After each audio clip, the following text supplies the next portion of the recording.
spiritual authority. Understand spiritual authority.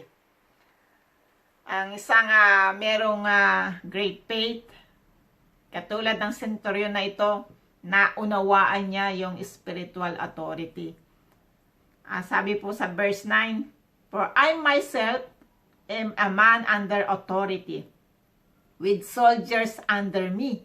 So, isa siyang may authority at meron siyang mga hawak o under sa kanya ng mga sundalo. Ibig sabihin, may ranggo ang centurion na ito na mataas. "I tell this one, go, and he goes. And that one, come, and he comes. I say to my servant, do this, and he does it." Nakita niya, naunawaan niya yung spiritual authority na siya is under the authority of Jesus Christ. Na siya ay marunong mag-submit sa nakatataas sa kanyang authority.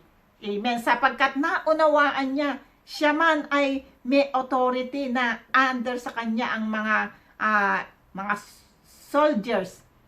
At kapag inutusan niya, sumusunod. Kaya yung pananampalataya ng centurion na ito ay hinangaan ng Panginoon sapagkat naunawaan niya yung spiritual authority. Na nakita niya, na naunawaan niya sapagkat nung sinabi niya na sabihin niyo lamang at gagaling na ang aking servant. Ibig sabihin, yung authority na ginagawa niya sa kanya mga soldiers na kung ano man yung sabihin niya ay sinusunod. Amen?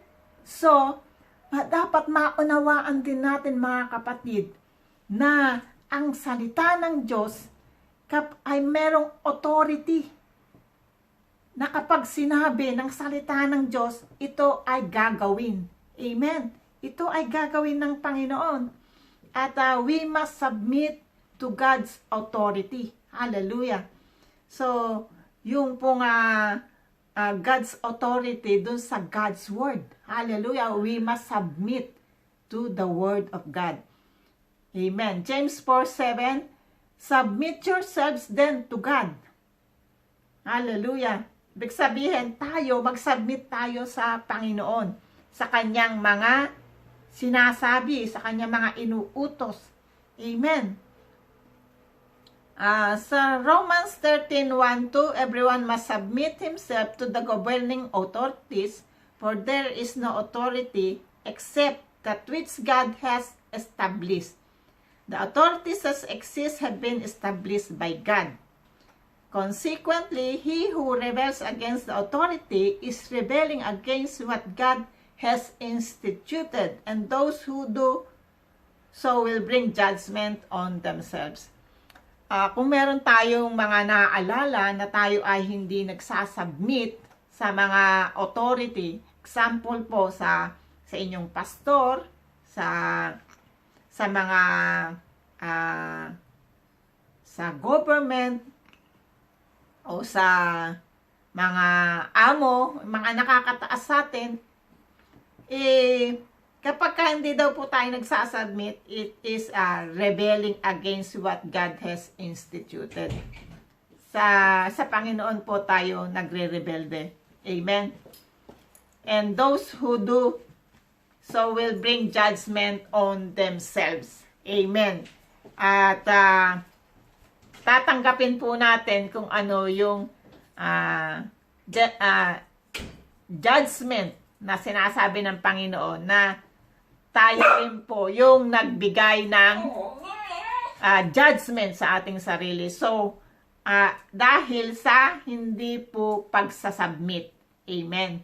So, napaka-importante po na tayo po ay naunawaan natin ang authority na tayo po ay magpasakop sa mga nakakataas sa atin. Hebrews 13:17, "Obey your leaders and submit to their authority. They keep watch over you as men who must give an account. Obey them so so that their work will be a joy, not a burden, for that would be of no advantage to you.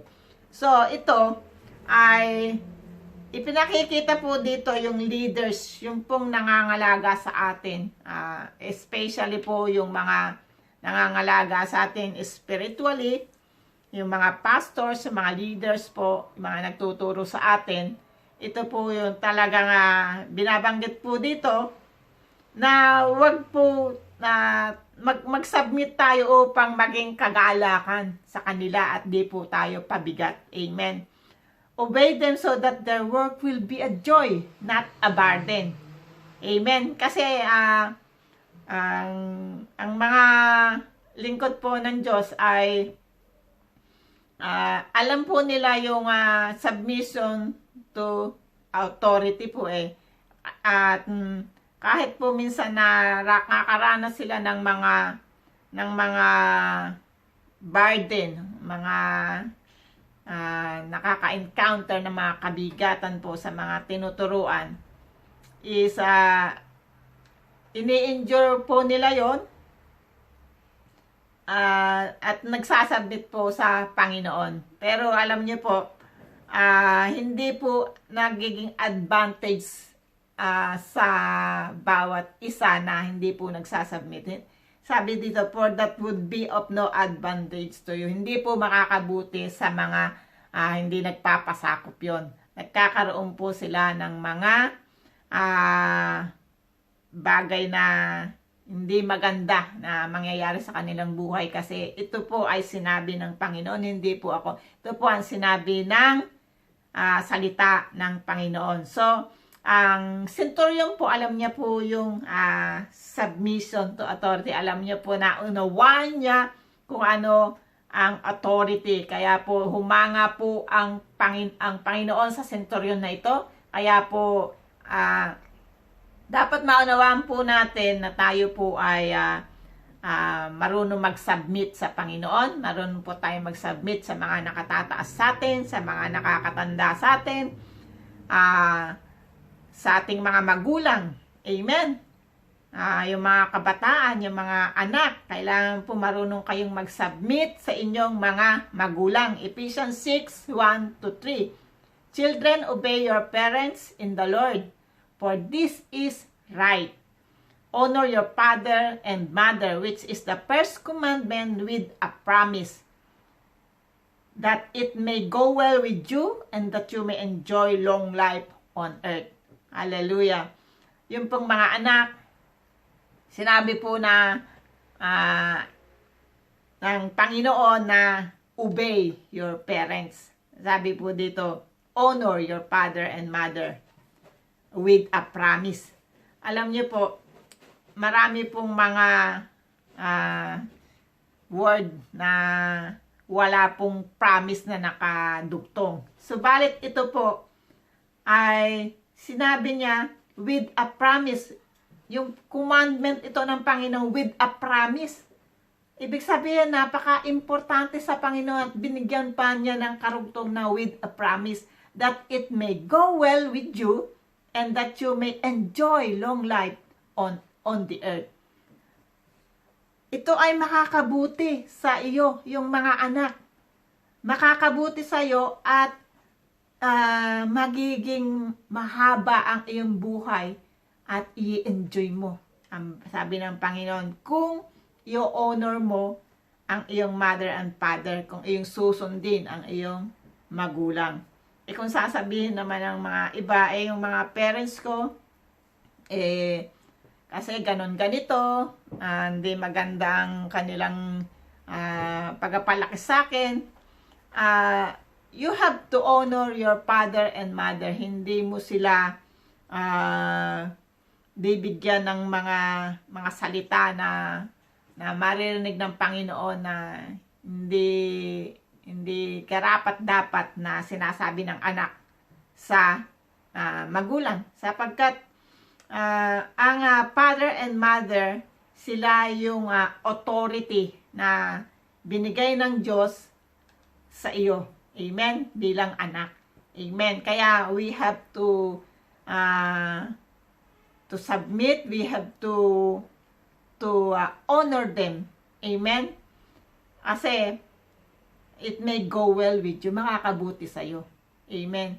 Minsan, ang tingin lang natin hindi makakabuti. Ang tingin lang natin lagi yung ating sarili. Nakapokus ang ating mata sa ating mga pakiramdam. Subalit, kung tayo ay ipopokus natin yung ating mata sa sinasabi ng Panginoon, it will accomplish yung purpose. Amen? Kasi pag pinanghawakan mo, that it may go well with you and that you may enjoy long life on the earth. Mangyayari po. Mangyayari sa inyo yan. Amen. Hallelujah. Yun po ang ibig sabihin ng understanding yung authority. 1 Peter 5:5, young men, in the same way, be submissive to those who are older. O yan, yung mga kalalakihan, mga anak na hindi nagsasubmit sa mga nakakatanda. You have to submit dun sa mga nakakatanda sa inyo and honor them. Igalang nyo sila. Amen. Kung meron silang masasakit na sinasabi, meron silang mga nagawa na hindi maganda, ipagpasa Diyos po natin. Amen. At alam niyo po kasi ang bawat mga ginagawa natin ay tinatanim po natin yan. Kung ano yung ating tinanim, aanihin po nila yan. Amen? Hallelujah. Praise God. So, Ephesians 5:21, submit to one another out of reverence for Christ. Ayan, napakaganda po nito. Minsan din natin naiisip na kaya kailangan natin mag-submit sa ating parents o sa mga nakatatanda o sino pa man, sa ating mga amo. Hindi natin nakikita na out of reverence for Christ ang ating ginagawa. Amen?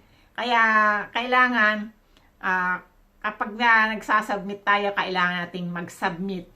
Isipin natin na out of reverence for Christ para po sa ating pagmamahal natin kay Kristo, pagsunod natin sa Panginoon. Kasi, di ba, ano man ang gawin natin,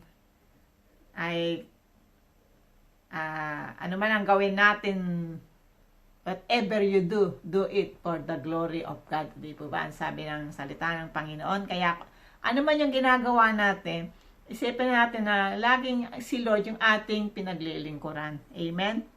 Praise God. Hallelujah.